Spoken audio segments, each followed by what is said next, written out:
सरकार बन गई है और देखिए इस बार सरकार बनी लेकिन विपक्ष भी मजबूत होकर सामने आया है।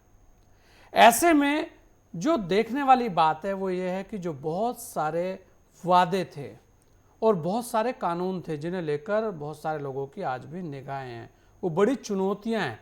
जिस तरीके का मंत्रिमंडल सामने आया है उससे देखकर लगता है कि जो कार्यशैली थी प्रधानमंत्री जी की या भाजपा की सरकार जो थी उसकी जो कार्यशैली थी वो वही रहने वाली है। तो ऐसे में जो बहुत सारे चीज़ें थी जैसे कि जनसंख्या बिल को लेकर बात हुई, सीएए को लेकर बात हुई, उसके अलावा भी जो आर्थिक अर्थव्यवस्था जो जितने भी सेटअप हैं उन्हें लेकर जो बात हुई थी, आपको क्या लगता है कि प्रधानमंत्री मोदी जी किसी भी, क्योंकि अभी एक और बड़ी बात है अग्निवीर को लेकर भी वो छूट गया था क्योंकि उसे लेकर आज भी राहुल गांधी जी ने बोला है, तो जो चीज़ें हैं उन्हें लेकर के आपको लगता है कि जो वर्तमान की सरकार है, जो प्रधानमंत्री जी है, वो किसी भी एक एजेंडे पे पीछे हटते दिखेंगे? और आने वाले समय की जो चुनौतियां हैं, क्योंकि ये बहुत बड़े बड़े मुद्दे हैं और कांग्रेस भी इस बार मजबूत है, क्योंकि मैं फिर कह रहा हूं विपक्ष बहुत मजबूत है। विपिन भाई। संजय भाई धन्यवाद। देखिए, बहुत जरूरी है यहां पर एक बात समझना कि 2014-2019 में जब बतौर प्रधानमंत्री नरेंद्र मोदी ने कार्यभार संभाला था तो उनके पास स्पष्ट बहुमत था। 2024 में स्थिति बदल गई है।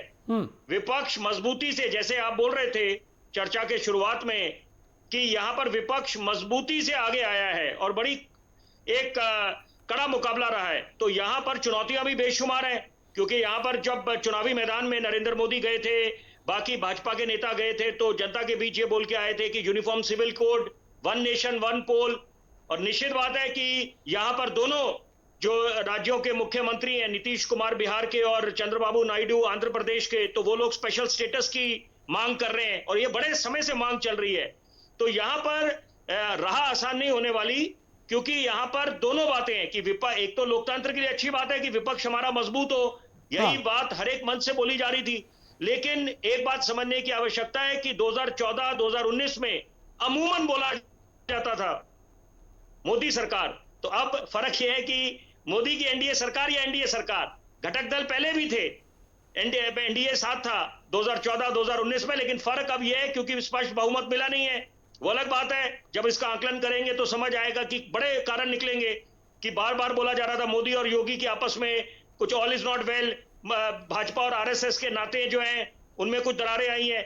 लेकिन बहरहाल मुद्दा यह है कि विपक्ष मजबूत हो गया है और खासतौर पे उत्तर प्रदेश में, और चुनौतियां बेशुमार हैं इस समय, तो मुखर होकर वो भी आवाज निकालेंगे। और अग्निवीर को लेकर यहां पर आवाजें उठने लग गई हैं कि इसको आप रिव्यू करें या इसको वापस लें। और सबसे जरूरी बात, देश का जो अन्नदाता है, जो अनशन पे बैठा हुआ है, मैं पंजाब से आ रहा था दिल्ली, तो अभी भी वो सड़कें बंद हैं, अंबाला के रास्ते, बड़ी मुश्किल हुई।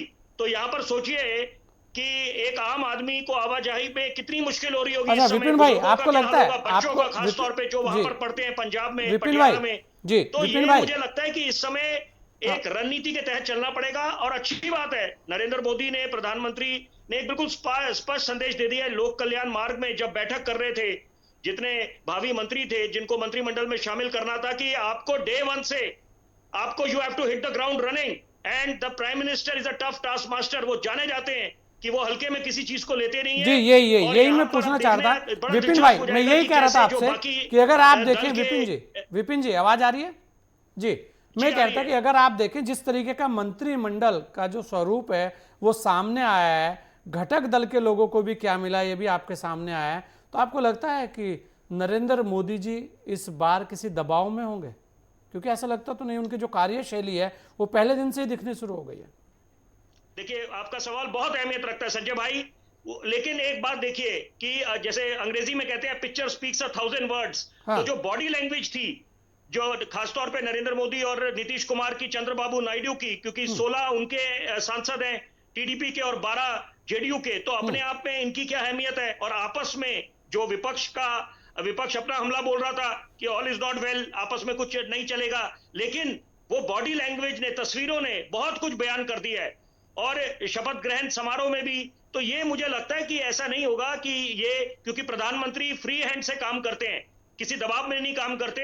और यहाँ पर बाकी बाकी जो घटक दल हैं, जो मंत्रिमंडल में शामिल हुए, वो भी समझेंगे कि जिम्मेदारी उनका क्या है, उनकी क्या है, उनका उद्देश्य क्या है कि हिंदुस्तान को आगे लेके जाना है, अर्थव्यवस्था को भी $5 ट्रिलियन बनाना है, हिंदुस्तान की अर्थव्यवस्था को तीसरे पटल पे लेके आना है। तो यहां पर मुझे लगता है कि सब लोग एक मकसद से काम करेंगे, सबका साथ, सबका विकास, सबका विश्वास, सबका प्रयास, बूंद बूंद सागर बनाता है।